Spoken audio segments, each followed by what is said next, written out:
Ugh. It's been a hot minute since I've had to write a proper script. Let's just get this shit popping.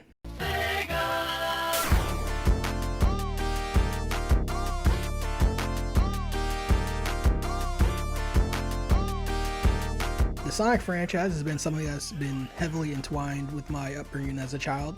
It's probably one of the few series I can say I've been a fan of for multiple decades now, or close to. Me and a lot of other people can confidently say this series slash franchise was probably a fundamental building block to who we are right now. Yes, I know that sounds corny as fuck. Hop off my fucking nut! Both you and I, yes, we, me and you, have probably seen a plethora of videos of people talking about their own personal stakes in the series. Let me tell you now, you are not going to find that in this video. I am not giving you a 4-page crybaby backstory about my history with Sonic the fucking Hedgehog. I am here to talk my shit, get rocked in game, and see if my channel will be able to live to tell the tale afterwards. That being said, if I'm going to be diving headfirst into this shit, I'm going to be taking the safest route possible and dipping my toes into the water. I feel like there's not a better game for me to start with other than Sonic Colors. So strap in, because this video is either about to go way north or way the fuck south. And I don't know which one would be more preferable at this point. I feel like at this point in time, everyone and their mama already knows what Sonic Colors is. Pretty much everyone I've ever interacted with at this point in my life knows what the game is and is about.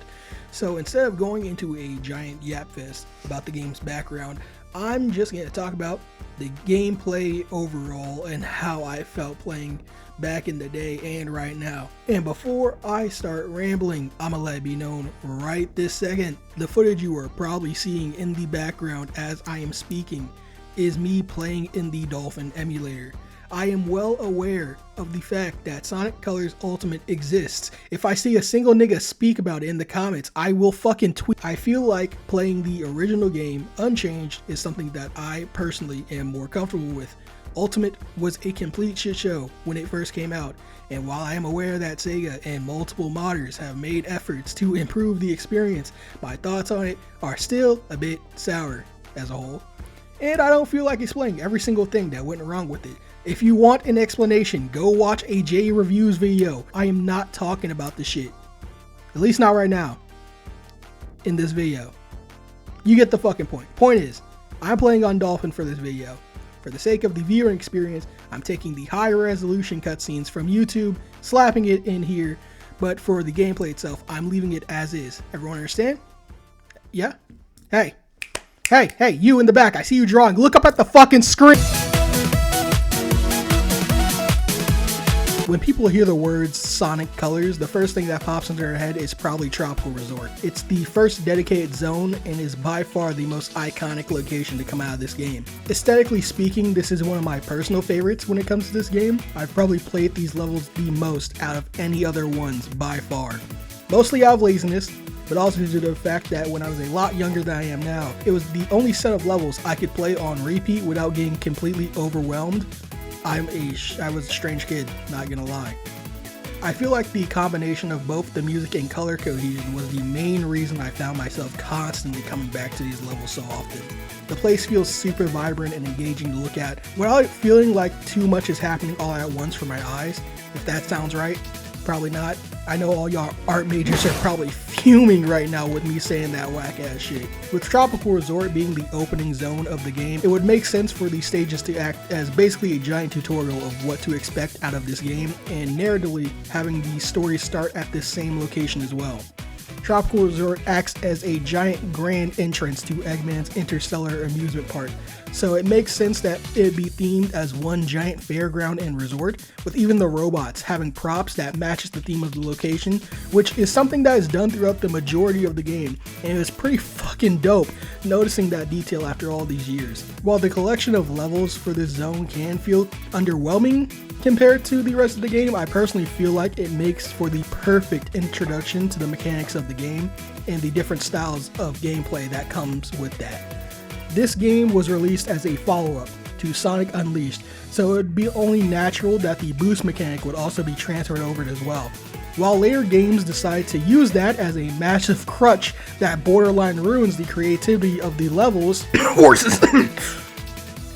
Here I feel like the majority of the time the boost isn't used as the end-all be-all when it comes to stage traversal and exploration, especially since you'll find yourself not even needing to use the boost as often as you'd assume.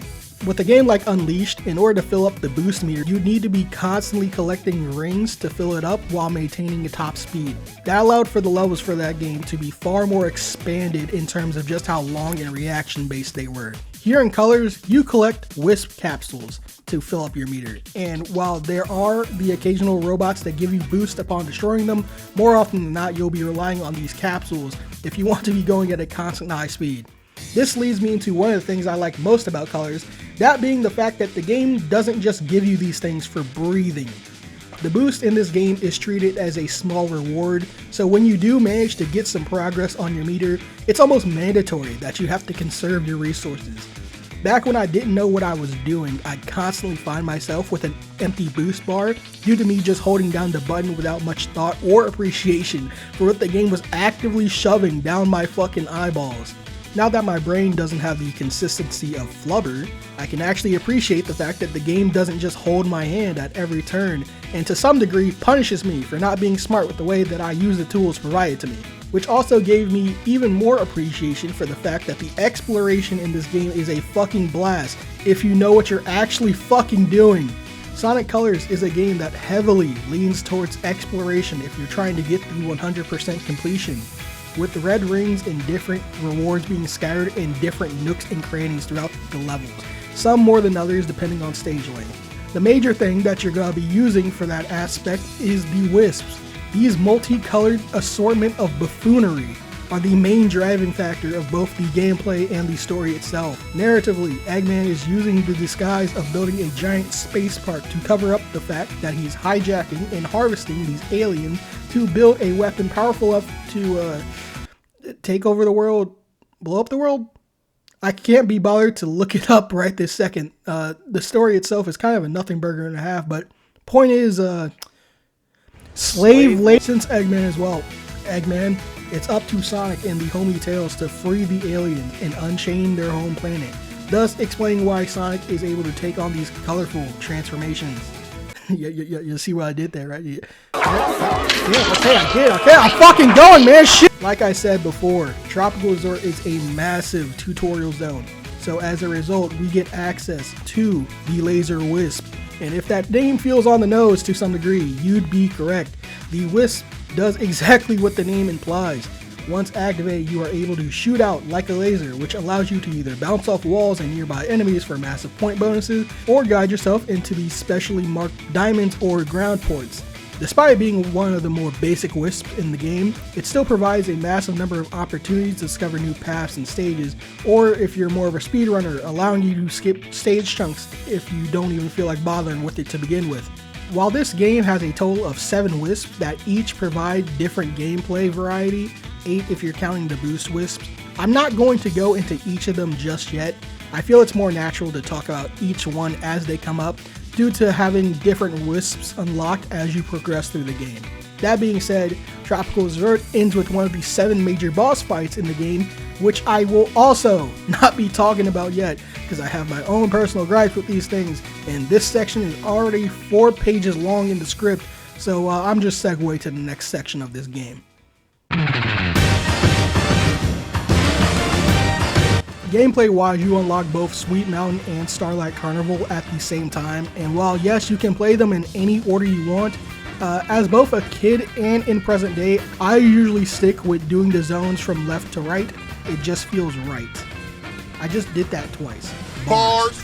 Plus later on in the game, you end up unlocking the 3 remaining zones all at the same time anyway, and you'd have to be an absolute psychopath to play Asteroid Coaster before even touching Planet Wisp. And if you are one of those rare individuals, stay the fuck away from me, you dirty ass nigga. I always treat Sweet Mountain as the honorary second zone of the game over Starlight, mostly due to how the level difficulty scales in comparison to Tropical Resort.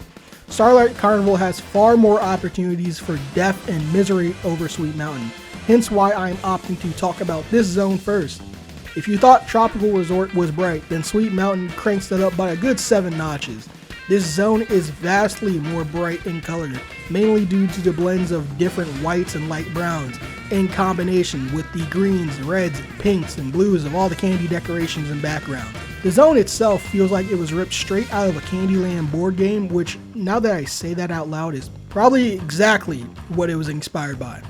Wait, do Japanese people play Candyland? That was pretty wild to say. I'm keeping that shit in anyway. I'm too lazy to edit it out. One thing that really sticks out in these levels is the stark contrast between the background itself being the mix of bright, vibrant colors and the very obvious machinery and metal components that are baked into the level design. That was not an intentional pun. I'm also sorry about that. It's almost deceptive how so much of the candy themed propping is just straight up metal and inorganic. And it really sells the idea that the entire zone itself presents itself as whimsical, but is still just as deadly as everything else in this party. Sweet Mountain is also where you get some experience with two new wisps, Drill and Rocket. I'm going in unlock order, so let's just start with Drill first. The majority of this zone will feature the Drill Wisp. As Drill, you can tunnel under the level to engage in shortcuts and general exploration, or generally fucking around if you have an 8 brain like me. A lot of the stages, both here and back in Tropical Resort, heavily favor the Drill Wisp, due to it being so versatile in terms of how much ground you can cover yourself in, with rewards for exploration being a super wide variety of things that can both aid and progress your playthrough faster. One of the main ways shortcuts can be used with this wisp is with these green tunnels that are found underground that, when traveled through, can spit you further along the level, thereby skipping entire sections that would have otherwise been a pain in the ass to deal with, or take you to entirely different sections of level that you wouldn't have even known was there had you just been running through without engaging with it to begin with. It really helps open up the potential of some of the levels that it's featured in, due to it basically telling you that there's quite literally more than meets the eye in terms of how big some of these stages are. With acts that originally come off as super short for the sake of it, it's almost being completely transformed once you realize all the level length went down vertically as opposed to horizontally, which is something I really do appreciate. But speaking of vertical things, we have Rocket. I might seem like I'm tweaking when I say this, but I did not care for the Rocket Wisp. Flame me all you want, but I can't be bothered to care all that much for it. It insists upon itself. What?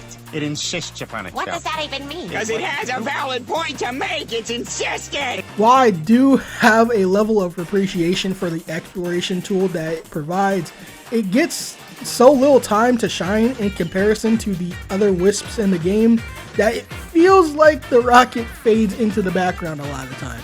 You're going to sit there and tell me that if you had to pick any wisp out of this lineup, you're picking Rocket. Rocket! Dog! Frenzy is right there. Don't piss me off, son. Even Cube gets more screen time, but we ain't talking about him yet. Rocket low-key feels like a waste of potential in almost every way. Even as a kid, I felt like this power was a lot more unengaging than the other options you have to your disposal. Think about it. Almost every other wisp in this game, you actually have to engage with it in order to get the most out of the temporary power-up. But with a Rocket, you press a single button and pray that you have a decent position. Sure, gliding can be fun sometimes and help give you a lay of the land to skip sections if you want, but unless you're going for a high score completionist run, on casual playthroughs, you will not be using this thing unless you are forced to. Bro is truly not on the team. That being said, I don't have much left to say about Sweet Mountain, so I'm just gonna move on to Starlight Carnival is mid. Nah, I'm just fucking with you. You should have seen the look on your face though. Starlight Carnival is visibly up there in terms of spectacle and vibrance. The entire zone takes place in a collection of battleships stationed in space itself, which results in a wide variety of bright lights being put in contrast with the starry black void of space, which works well at making every level in this area pop in terms of color cohesion. It's probably one of my favorite level themings within the entirety of the game, which kind of contradicts what I said about Tropical Resort, but it's like, this game has no real stinkers. But if I had to pick between the two, Starlight Carnival is probably my favorite visually, which also makes it slightly more disappointing that the level roster for this zone is either so short or semi-auto scrollers. I feel like a lot more could have been done in terms of level design, seeing as the whole zone is an entire space fleet, but the majority of the time you spend here are either within the ships themselves, which are tight and claustrophobic, or when you are outside, you are put on sections that are pretty much semi-automatic or fully automatic. Not to say that there aren't any open levels to explore, but for the vast majority of Starlight Carnival, I just felt underwhelmed by how little of it we actually seem to be able to explore as a whole. Not to say it's all doom and gloom though, I do personally feel that the spectacle of the whole thing does make up for the lack of freedom to some degree. You get plenty of moments where you get to take in the scope and scale of the scenery compared to how small Sonic himself is when you put them side by side. I'd be a massive liar if I didn't admit that even to this day, the set pieces in this zone were some of the best when it came to the camera work and vibrance overall.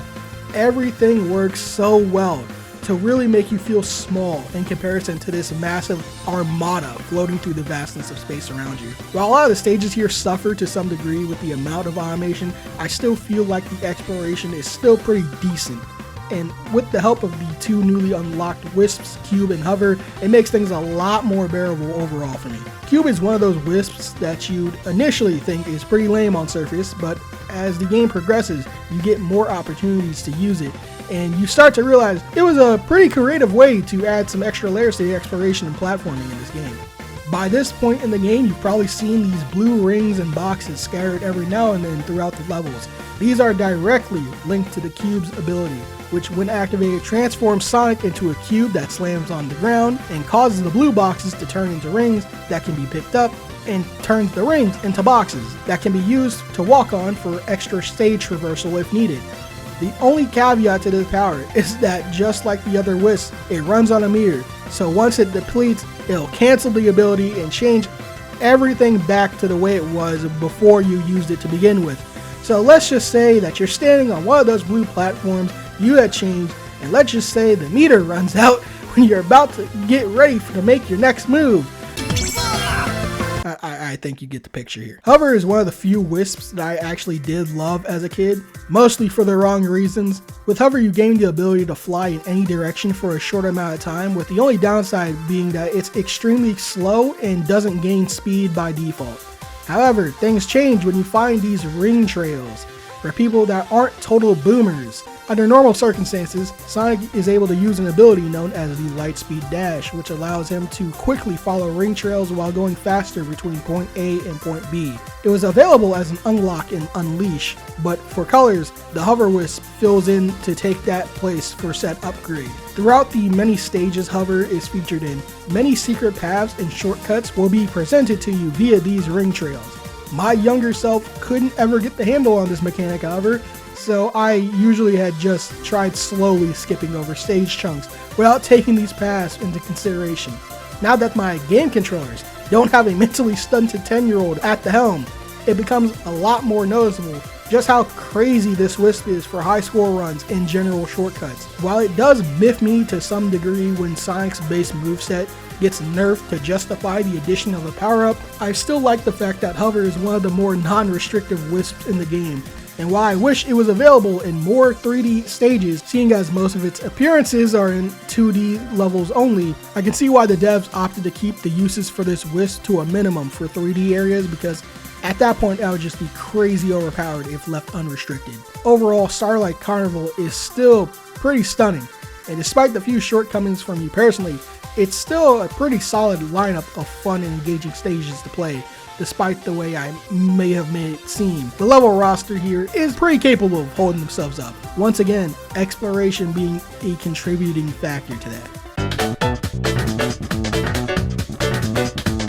I know Planet Wisp, you know Planet Wisp. Everyone has been glazing this zone since day one, and I can totally see why. The mix of natural and beautiful landscapes being almost disturbingly crushed and twisted by unnatural man-made construction sites lets you get a feel for just how many lengths Eggman is willing to go to not only systematically hijack the planet, but also just how much of an environmental nightmare the rest of the world would be in had he been able to have his way. You'd think for a roster of levels themed around the takeover of an alien planet that we wouldn't really get to see much of the natural environment, but to my shock, there was a lot more natural landscaping to view than I originally assumed. Going into Planet Wisp, I figured we'd be getting more of the Starlight Carnival treatment, but I was pleasantly surprised while replaying this to see just how open-aired a lot of these levels were. Even in some of the 2D sections where you'd assume the game would pretty much force you into the claustrophobic vibe, were surprisingly pretty free-flowing in both gameplay and aesthetics. The devs really did an amazing job blending the elements of both natural and man-made constructions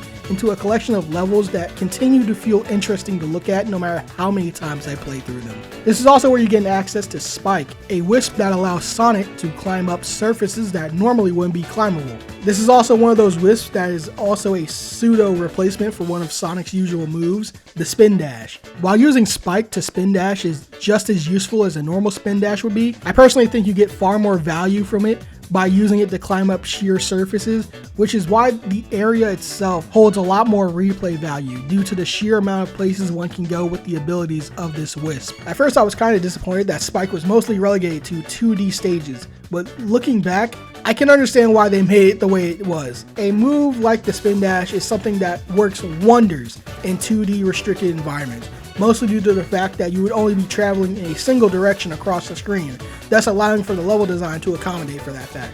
When it comes to 3D, it would probably end up feeling redundant at best or overly restricting at worst. Even more so for Spike, due to you not having the freedom to control the speed or direction once the dash is used. This is probably why it's relegated to 2D sections only, because just like Hover, if it was more usable in 3D, it would more than likely break the already short stages it appears in, and I can understand why that would be avoided at all costs in an exploration-based game like this. If players, speedrunners don't count, could just bypass intended game design so casually, it'd make the overall product less enjoyable as a result. Wait, this is in the video topic discussion. Let's move on before I talk myself into a wall. Also, something else I thought was pretty funny that I wanted to point out before I completely move on. For whatever reason, Planet Wisp has all the wisps available for you to play as, except for Drill. And funnily enough, Sweet Mountain, you can play as every single one of them. But it's only here on Planet Wisp that it decides, you know what? Nah, segregation is key for this one. They really bullied Drill out of the lineup here. Like, what did he fucking do? What did he do? Why him specifically? You couldn't have banned Rocket? Y'all had to take out my nigga Drill? Should we start a movement?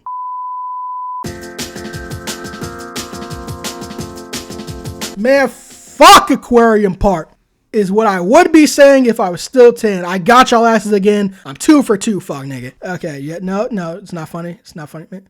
Shut up, I'm funny! When it comes to Sonic games or platformers in general, I'm typically not a fan of levels that revolve around intentionally slowing down player movement to drag out runtime for stages. This is a main reason why when I play games that feature water-based levels, I usually find myself getting annoyed because at that point, the slowdown in gameplay is almost all but guaranteed. So you can imagine that going into Aquarium Park, I wasn't exactly all that joyful of the situation I was expecting to find. Playing through this zone, I realized the water sections are a lot more sparse and optional than I remembered. I don't know if it was just hazy memory or past skill issues from when I was a kid, but nowadays I actually find myself enjoying the flow of gameplay for this zone as a whole. I'm not sure why I found myself dreading this area, probably due to some underlying phobia that I won't be addressing, but for an aquatic-based area, this is some of the most interesting level design I've seen so far. The themes of both the aquarium setting mixed in with elements of feudal Japan is a combination that just works to a surprising degree of success. I've even found myself enjoying the underwater sections due to the fact that they're a lot more alive than I remembered, if that makes sense. So when going back through and playing it, I was pleasantly surprised to see that the aquarium looks like an aquarium.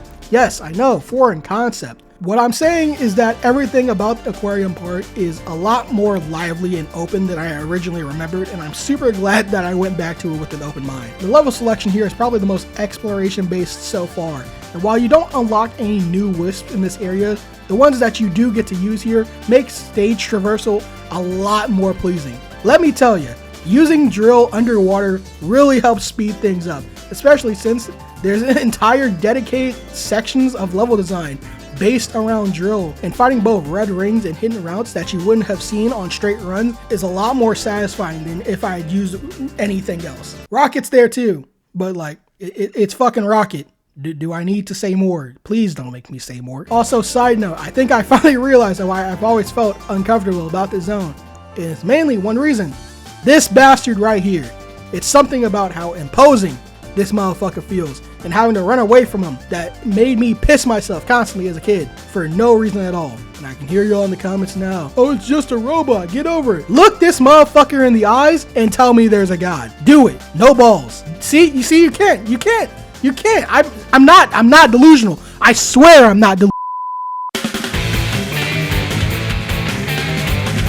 You see, now, if I made a roller coaster pun right this second, I'd get my shit rocked. So I'm not even going to bother with y'all at this point. Asteroid Coaster serves as the final major zone of the game, and does its best to have the game go out on the most extreme of high notes, with the opening level clearly showing just how much of an adrenaline roller coaster this final zone will be.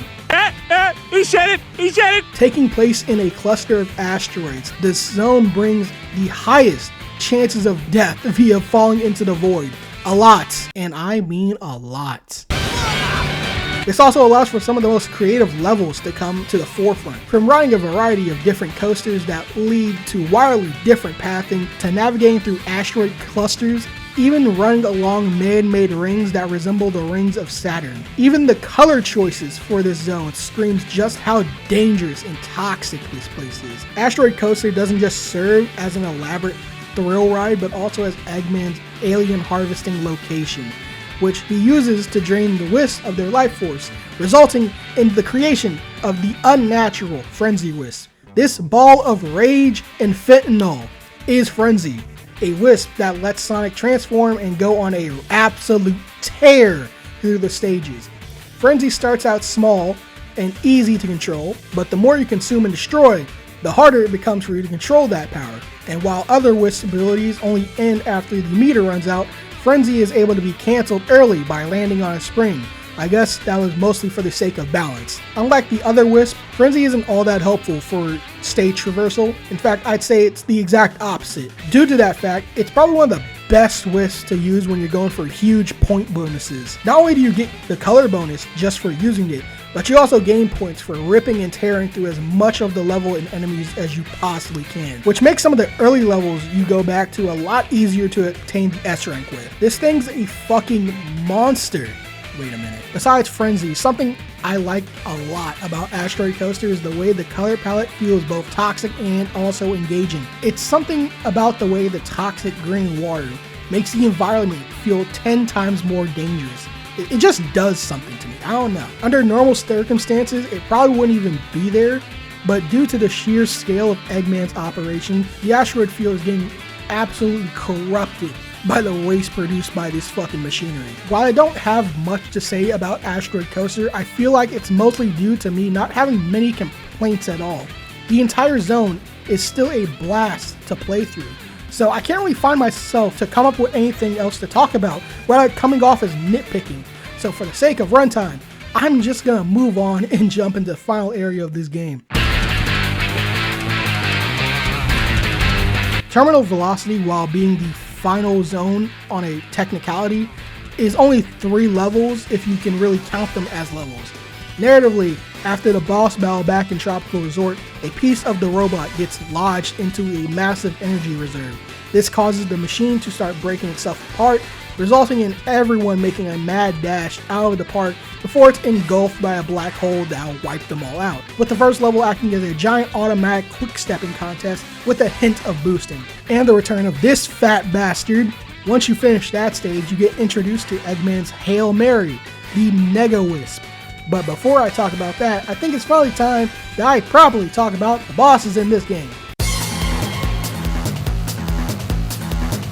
Each zone ends with its own dedicated boss fight, with each one matching the theme of the location you fight them in, even with dedicated cutscenes to go with them. While on paper these boss fights appear to be intimidating, when put into practice you realize pretty much all of them can completely get speed blitzed thanks to the Wisp. Despite that, I still find myself having a lot of fun playing through these and fighting them, with or without the Wisp, because they're just that engaging.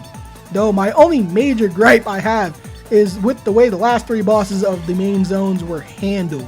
For Tropical Resort, Sweet Mountain, and Starlight Carnival, you have to fight Rotatotron, Captain Jelly, and Frigate Orkin respectively, all very distinct and having major differences in both design and the fight themselves. Now, if you look at the bosses, for Planet Wisp, Aquarium Park, and Asteroid Coaster, we have Refreshenator, Admiral Jelly, and Frigate Scullion. Now kids, can you help me spot the difference? That's right! They're fucking clones, bro. They're fucking clones, dog. Look, I get what the devs are going for. These bosses are meant to be souped up and beefier versions of the first 3 fights to add an extra layer of challenge towards the end of the game. But I feel like they end up falling a bit flat because, again, the Wisp exists and just make fighting these bosses a cakewalk, even if you're an absolute shitter like me. I'm not sure if I'm being overly pessimistic about this, but even as a kid, I felt like it was kind of lame how the last 3 bosses of the total 7 bosses you fight in the game were just tweaked clones of the same first 3 that you have already fought. So instead of feeling hyped up about defeating a newly emerging threat, I was left feeling kind of mad because it just felt like reused content. If I'm bugging out here, please let me know, because I feel like I'm the only one that holds this opinion about this aspect of the game, and it makes me feel like that I'm about to be dragged into the fucking white room just for saying this shit. Now when it comes to the Nega Wisp, boy is this shit a fucking banger. This fight is basically the culmination of everything you've done up until this point. As one last act of retaliation, Eggman harnesses the power of the same wisps that you've used throughout the game and tried to take you down. As the fight goes on, you slowly regain the power of the wisp to deliver one final blow, stopping Eggman in his tracks. The fight, while rather simple, is still a banger final boss on its own. The music also helps to build both tension during the initial stages of the fight,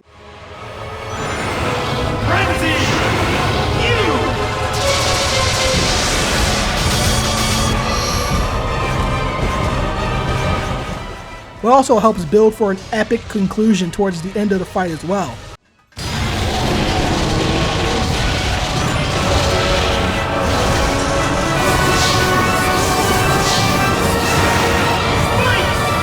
This fight is by far the most iconic one in the game, and the devs agreed because they used it not once but twice. But that's a discussion for a different time. But speaking of music, the music selection of Sonic Colors is probably one of my favorite of all time when it comes to the Sonic franchise.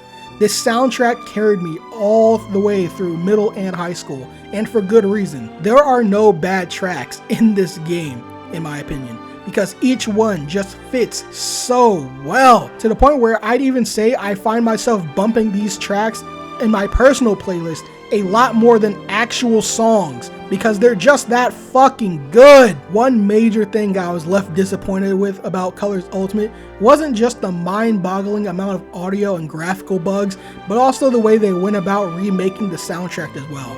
While some of the remixes for stages are pretty fucking fire, like Asteroid Coaster,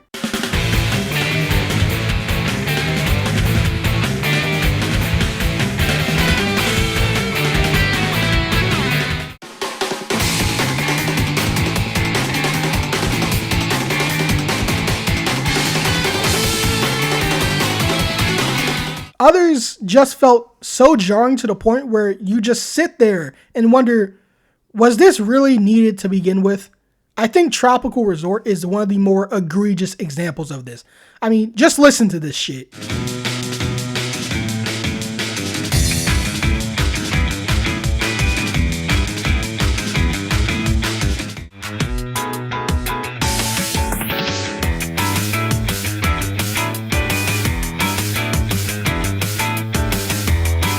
Tell me, would you honestly prefer the remix over the original in this scenario? And to think that you didn't have a toggle option for the original soundtracks on launch. I tell you, the way Colors Ultimate was handled as a whole is just piss fucking poor.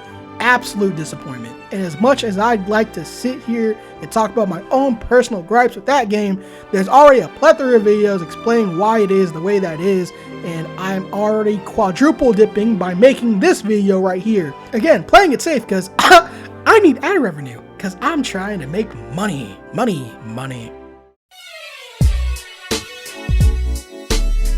Overall, I think it's safe to say Sonic Colors is definitely up there when it comes to some of my personal favorite games of all time. I loved it as a kid, and I still love it now. Sure, the story itself is kind of bare bones with the writing, some might even find cringeworthy. Even I cannot defend Baldy Nose Hair. When consumed in a vacuum on its own, the plot is still pretty enjoyable if you just let yourself go with the flow of things. You don't need someone constantly in your ear telling you how the story doesn't hold a candle to games like Heroes and Adventure 2, when I personally don't think the devs were even going for that to begin with. At the end of the day, this is a children's game marketed towards children, and boy, did my past self eat this shit up. Even now, I find myself coming back to it over and over again. Hell, I recently went through the effort of doing a 100% completion on my master save file to unlock Supersonic, and boy is that shit fun and rewarding altogether. Damn, I'm noticing that I'm like 13 pages deep and I haven't even mentioned Gameland. For whatever reason, in recent times, I've been seeing more and more people dunking on Sonic Colors, claiming that it's not as good as it's hyped up to be. While to some extent I can agree on certain points, it also gets to the point where I start getting more annoyed seeing how people so hastily decided that Colors is the sole reason why the franchise plummeted the way it did during the 2010s, when those same people were singing its praises back when Forces was still a fresh topic to dunk on. One of the main reasons I avoid Twitter. I feel like Ultimate did a lot more damage to the credibility of Colors than most people originally thought. Before Ultimate dropped, people were extremely eager and desperate to get their hands on a functional port of Colors for modern consoles and PC. So when Sega finally seemed to actually be doing the remaster, people got super hyped, and it was only after all the promotional campaigns and the anniversary celebrations that people seemed to realize that Ultimate was being outsourced for production. By the time people started to put two and two together, it was already too late. As a result of how poorly optimized and buggy Colors Ultimate was on launch, with the combination of poorly tacked on new additions, removal of old features, and even how certain remixed tracks were locked behind the digital deluxe edition, and you get left with a new generation of Sonic fans that now see Colors as a massive laughingstock, and that's a goddamn shame. Colors' reputation now has this permanent blemish on it that completely soured the mood of an already disgruntled audience. And while it's not hard to understand how certain sequences of events led to this outcome, it's still hard for me to feel all that bad for the higher ups at Sega, because they seem to constantly make the same mistakes time and time again to an almost mind-numbing degree. And I can't for the life of me understand why they sometimes do the things that they do. But you know what? Ultimate was 4 years ago. I've come to terms with that shit already, so I'm not going to bitch and moan about sour grapes that are far past the expiration date by now. I'm not going to let that ruin my perception of the original product, because the original product is a fucking banger. And this is probably one of the few times I'd actually recommend you to just emulate the game if you're looking for the original unchanged experience. Mods exist for Colors Ultimate, but personally, I'd rather not touch that game at all. But I'm not going to stop you from doing what's more comfortable for you. To each in their own. I'm just a dude chatting about a fucking video game from over a decade ago. That being said, I'm Dropout Droplet. These were my thoughts on Sonic Colors. Thank you for coming to my TED Talk. God, if you actually made it to this point of the video, dog, what the fuck are you doing? Please do something better with your time. Scoreboard! Scoreboard! Oh, what happened to your friend?